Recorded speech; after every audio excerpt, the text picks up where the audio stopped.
Alright, well, I got the water heater stuck in the hole. I didn't film it, but it was a little bit of a challenge. I had to notch the 2x2 that's in here so that the gas line would sit in there a little better. Slide in and out. It'd be fine, except it's easier to hook it up out here because you can't hardly get to it once you get the hot water heater in there from inside.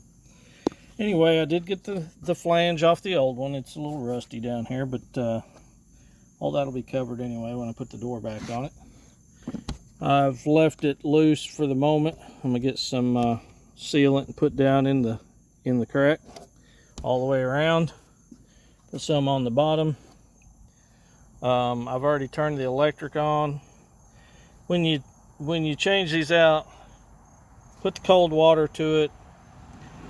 Bleed the air off with this little valve right here till you start getting water out. I turned my hot water faucets on and let some air out that way, and then just checked it here once I got it where I thought it was.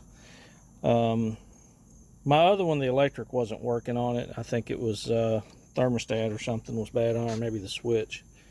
But this one's already heating the water, and anyway, it's a step up from what I had. So if the electric works and the gas, I haven't tried the gas yet.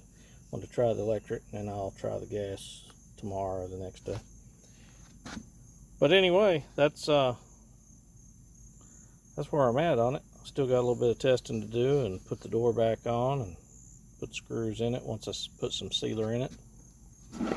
But we're going to use it for a day or two like that right there. Thanks for watching.